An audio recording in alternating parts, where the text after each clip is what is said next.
Good evening, everyone. Welcome to the channel. Before I begin, here are my disclaimers. Today I am going to give you an update about On Semiconductor Corporation annual report. On Semiconductor Corporation offers a diverse range of businesses and services across various segments. The company's Power Solutions Group provides semiconductor devices designed to enable power conversion, including technologies for power switching, signal conditioning, and circuit protection. In addition to its power solutions, On Semiconductor also operates the Analog and Mixed Signal Group, which designs and develops analog and mixed signal solutions for various end markets such as automotive, industrial automation, AI data centers, computing, and mobile. These solutions include power management, sensor interface, connectivity, and standard products. The company's Intelligent Sensing Group is another key segment that focuses on developing advanced sensing technologies, including complementary metal oxide semiconductor image sensors, image signal processors, shortwave infrared sensors, and photon counting technologies such as single-photon avalanche diode arrays and silicon photomultiplier devices. These technologies are used in industries like depth sensing, factory automation, safety systems, and robotics. Overall, On Semiconductor Corporation provides a wide range of businesses and services across power solutions, analog and mixed signal solutions, and intelligent sensing technologies to various end markets and industries. Unfortunately, I do not have access to the text you provided. Please provide the summary so that I can assist you with generating a quick read overview essay on what has caused the Semiconductor Corp stock price to increase in the past year. The On Semiconductor Corporation maintains a market capitalization of $27 billion, broadly in line with the industry peer group. On Semiconductor Corporation trades at a higher price-to-earnings ratio of 224 times and a lower price-to-book ratio of 3.37 times relative within the industry. But when we look at the broader industry, much for its peers are also priced fairly or higher. This indicates an overall sector-level optimism, suggesting that investors are already valuing the industry with a forward premium for the industry, leaving limited opportunity to uncover undervalued stocks. The company maintains a moderate leverage profile, with liabilities making up 37% of total assets, suggesting a balanced approach between risk management and capital efficiency. Average liabilities have increased over the past 5 years, which is normal for a growing company. Asset and equity growth have outpaced liabilities, suggesting balanced and healthy expansion. Shareholder equity has grown consistently, but operating income growth is weak or inconsistent. Equity expansion may be driven by financing activities rather than core business profitability. The company has continued buybacks despite weak revenue growth, raising questions about capital allocation priorities. The income statement shows that the company revenue have been declining annually and operating income have not been increasing. This shows that the business is under pressure with rising cost and its management is unable to expand the business. The company comfortably covers its interest expenses through operating income and maintains a strong cash position relative to current liabilities. The primary drivers of revenue growth or decline can be identified through a thorough analysis of various sections and pages. On one hand, several key drivers contribute to revenue decline. A significant decrease in gross profit from 38.2% in 2023 to 38.1% in 2025 is a major concern. Additionally, the loss of customers has resulted in a substantial decline in revenue, with automotive and industrial revenues decreasing by $820 million and $126 million, respectively. Furthermore, changes in product roadmaps and demand forecasts have led to a decrease in revenue. Restructuring initiatives, including reductions in global workforce, impairment charges, excess and obsolete inventory charges, and changes in business strategy, have also contributed to the decline. On the other hand, several drivers contribute to revenue growth. The acquisition of SWIR Vision Systems is expected to boost revenue due to its strategic addition to existing technologies. Government incentives recognized as revenue are another significant contributor to growth. Reductions to cost of revenue have also led to an increase in revenue. While inventory levels and depreciation expense have seen changes, these factors do not significantly impact the overall revenue growth or decline. The net income of the company experienced a significant decline between 2023 and 2025, with a decrease of $1,451 million in 2024 and an additional $2,051 million in 2025. This resulted in a total decrease of $3,500 $502 million over the 2-year period. The profit margins also suffered, with gross profit margin decreasing by 12.1% from 2024 to 2025, and operating profit margin declining by 23.6%. The decline in net income can be attributed to various factors, including decreased revenue and increased expenses. The company's segment profit margins also showed a mixed trend, with PSG and AMG experiencing slight changes, while ISG saw a significant decrease of 31.6 percentage points. Overall, the total profit margin of the company dropped from 45.1% in 2023 to 33.2% in 2025, indicating a substantial decline in profitability over the 2-year period. This downward trend suggests that the company faces significant challenges in maintaining its financial stability and may need to implement strategies to improve its performance.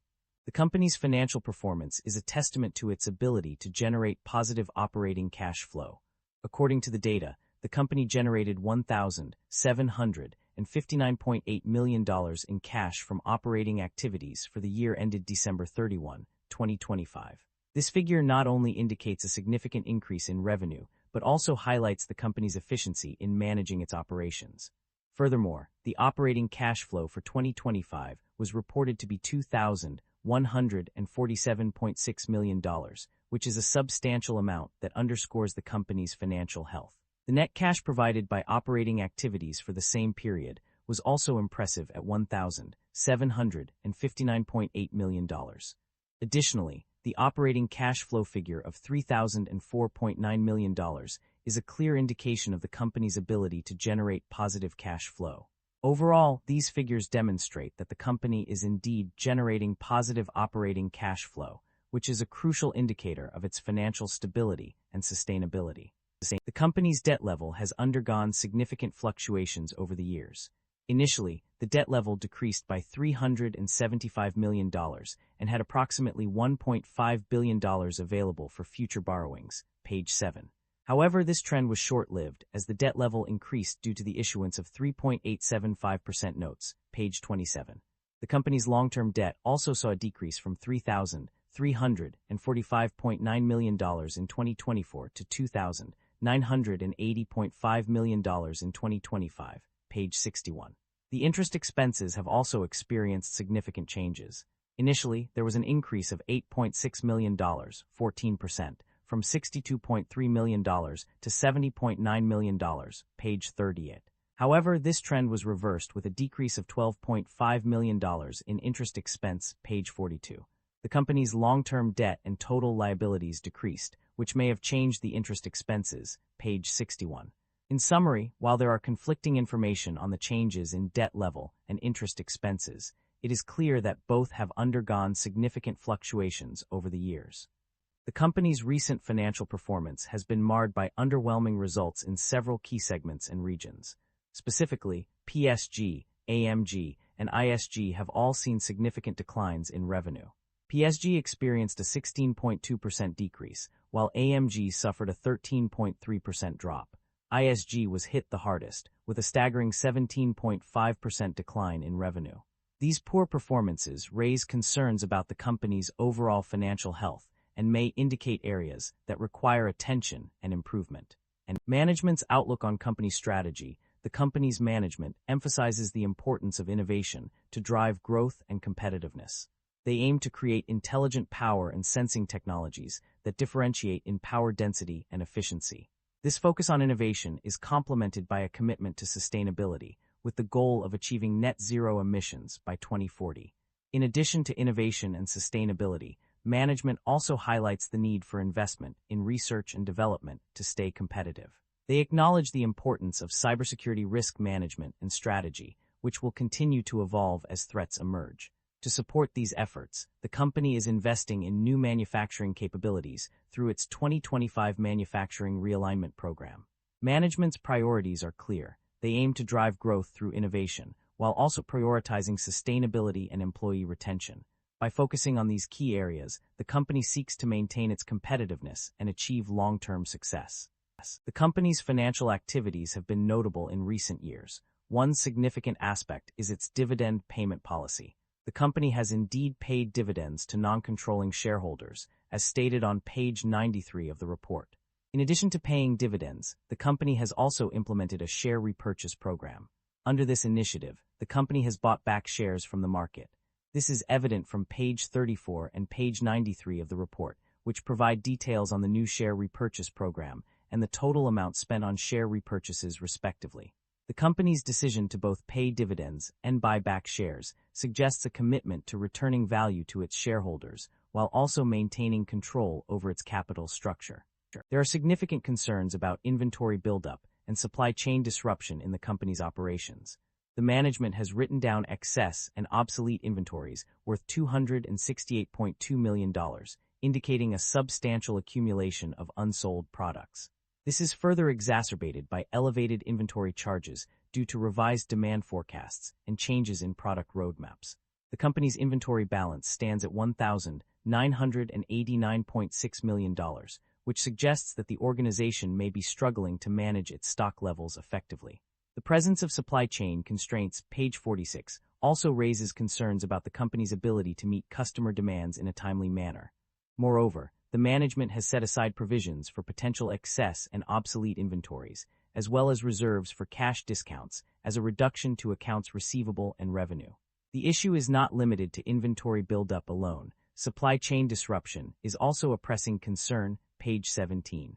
The company's reliance on a complex network of suppliers and distributors makes it vulnerable to disruptions in the supply chain. These concerns are likely to have a significant impact on the company's bottom line, making it essential for management to address these issues promptly. That concludes the financial summary for On Semiconductor Corporation. Feel free to comment below, and I will be happy to answer them when possible.